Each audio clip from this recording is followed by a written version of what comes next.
Hello, I'm Ollie and this is Simple Watch Reviews, where I review simple watches in a straightforward way. Today I am amazed by how great this watch is. Here's my review of the Watchdives Space Pilot.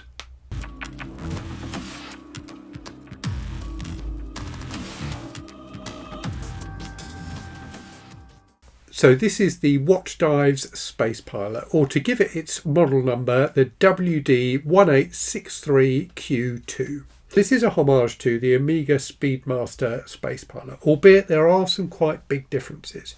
So as you can see from this picture of the Omega, it's a chronograph with only two subdials. So it's a bi-compact automatic 12-hour chronograph. The Watchdives, in contrast, is a tri-compact, meaning it's got three subdials, 60-minute quartz chronograph with a 24-hour indicator and no date. The Omega is also slightly bigger than the Watchdive, so they're both 41mm in diameter, but the Omega is a little bit longer in the lug-to-lug and it's also thicker, as automatic chronographs tend to be. Oh, and the Omega costs just under £9,000, whereas the Watchdives is just under £100. So the Swiss original is 90 times the cost of this Chinese homage. Whether you think it's worth that much more is completely up to you, and I'm certainly not going to get into a discussion here about the value of originality. What I will say though is I think the Watchdives Space Pilot is a phenomenal watch for the price. In this video I'll go through all the normal stuff, the specifications and dimensions, and I'll also tell you why I love the watch as much as I do. I'll also try and find some negatives about the watch, but I might struggle there. I really think this is a pretty lovely watch. And as usual, I'll include indoor footage, outdoor footage and macro footage, all filmed in 4K, so you can get up close and personal with the watch and you don't just have to take my word about how fantastic it is. I'll also include a link to the watch on AliExpress. That will be an affiliate link, which means I earn a small commission if you choose to buy one using my link. That money goes towards buying more watches for me to review on the channel. The differences between the dial layouts of the two watches are, I think, really important, because this isn't really a homage to the Space Pilot. What this actually is a standard Omega Speedmaster homage that's been given a Space Pilot skin. So Watchdives have taken their Speedmaster homage, which they sell in a bunch of different colourways, and slapped the colours of the Space Pilot on it. I personally think it's really successful, but if you're looking for a more accurate homage to the Space Pilot, you might have to look elsewhere, although I'm not sure if anybody actually does one. Okay, let's talk about specs and dimensions then. So a 316L stainless steel case and bracelet. That case is really lovely. So it has the nice Speedmaster asymmetry to it. So the case sticks out more on the 3 o'clock side to guard the crown and the chrono pushers. It's got Omega style twisted lugs, which are very nicely done. It's got a signed screw down crown, 100 meters of water resistance, and of course those two chronograph pushers as well as the crown. The bracelet is a 5-link Speedmaster style bracelet, so 3 wider links and then 2 very narrow ones. It comes with a milled clasp with 5 levels of micro adjust.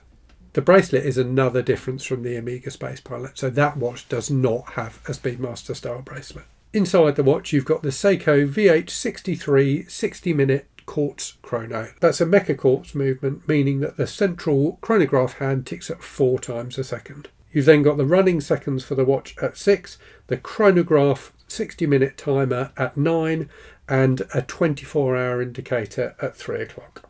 And over the top of all of that you've got a gorgeous domed sapphire crystal. Size-wise, the aluminium bezel of the watch is 39mm.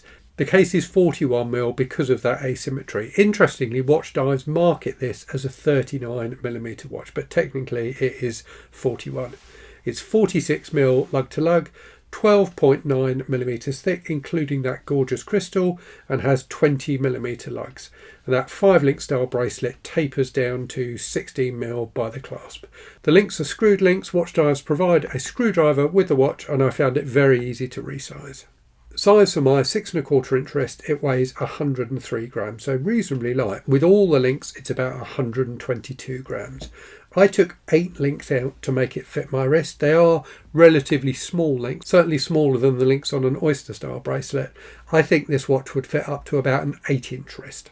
Okay, let's get on to the finishing now, and I really think the finishing on this watch is excellent for the price. So you get that nice aluminium tachymeter bezel. Around the edge of that and underneath it you get a very nicely done high polish. The sides of the case are brushed and then the lugs are polished on top, and then when they twist round to meet the bracelet they're brushed again. So there are a lot of different surfaces on this watch that catch the light in a different way. It all makes it extremely appealing when it's on wrist. Similarly, that 5-link bracelet has 3 brush links and then the 2 smaller ones have a high polish on them.